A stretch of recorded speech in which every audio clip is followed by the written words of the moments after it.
Thank you. Okay, thank you. All right, the next question will begin with Ms. Deeb.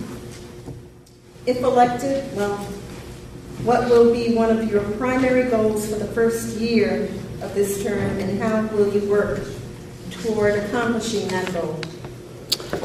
As I stated in my opening comments, the top 6 issues, taxes being number 1. I guess since I've already beaten that a little bit, I will move on. The second one is safe and reliable power. Every door I've knocked on, that issue has come up. So I've already been active in this regard as your councilperson. Last May, as in response to the library explosion, I drafted a resolution which was passed by the governing body, and it was the first time a document was ever created by the council documenting the series of explosions. With the help of some members in the community, we were able to get that resolution passed. Most recently, I requested that we reissue that resolution, since resolutions expire in the year. So we're currently reissuing that.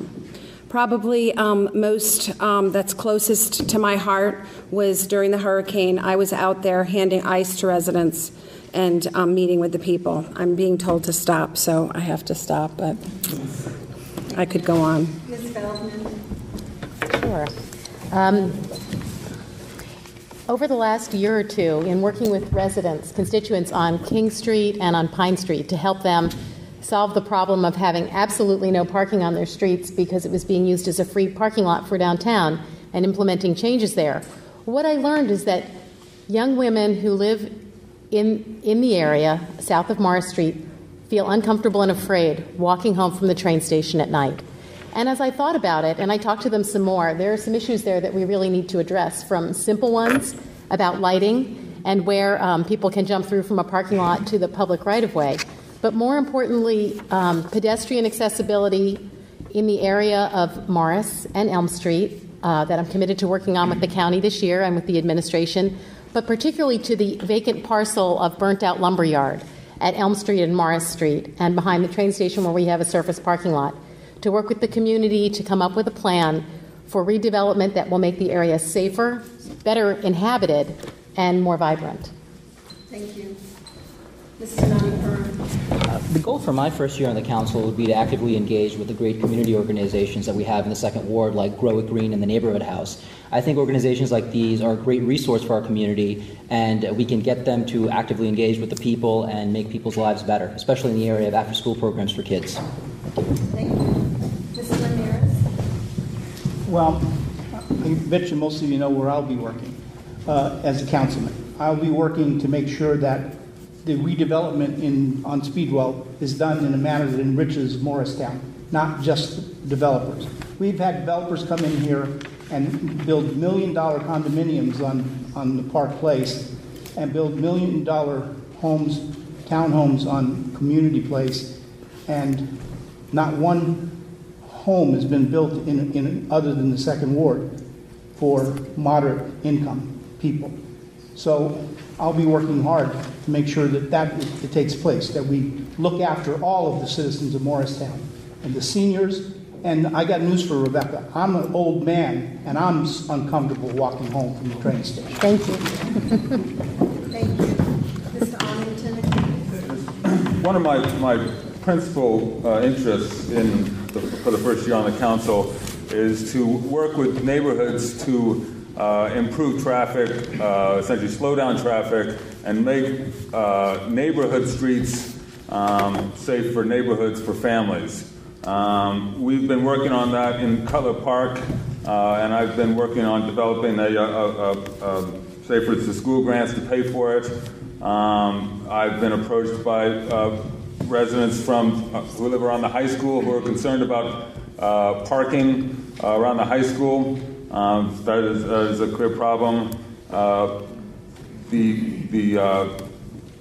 Pretty much every neighborhood has a cut-through street which promotes speeding and promotes unsafe conditions. And I think that the main roads are for commuting and the neighborhood roads are for more recreational and local connectivity. Mr. Ramirez is requested. I just want to say to Stefan, part of the problem is the intersection of Early and Spring Street. The people are driving through our neighborhood to avoid going through that intersection, and that is the problem. And all the speed bumps in the world. I mean, I go down your street, you got 2 speed bumps. You have 10 signs identifying them. You got 2 children playing signs. I mean, at some point, when does the sign become a pollutant? Mr. Ciklic. Can you repeat the question? The first year? Yes. If elected, what will be one of your primary goals for the first year in office or first term? And how will you work toward accomplishing that goal? Well, besides looking for ways to lower taxes by eliminating wasteful spending in our budget, I think we can improve the traffic, speeding, and parking issues of the 4th Ward. I think the best people to determine this are planners to make a comprehensive traffic safety report or a plan, and I'm going to produce results. While walking on James Street, one of the constituents said that they wanted a pedestrian sign put at the corner of Ogden and James Street. That was there before Hurricane Irene, and it was an issue because they were right in front of TJ School, Thomas Jefferson, and a lot of cars are driving real past. I made a couple of calls, and within 24 hours, I was able to put out the sign. And everybody was really impressed with that on James Street. Again, produce results. Thank you. Ms. Smith, would you like to ask a question? If elected, what will be one of your primary goals for the first year of term in office, and how will you work toward accomplishing that goal? One of my first things is, of course, the budget and taxes. Things are getting so bad for folks that live in my community that the increase of the taxes or some way of trying to find additional revenues within the town is somewhat necessary so people can abstain or stay within this community. The other thing that is needed is, again, affordable housing. It's always been in my heart, and it will continue to be in my heart in regards to affordability of living in town of Morristown. Thank you. Okay, the next question will go with Ms. Feldman. All candidates agree that taxes are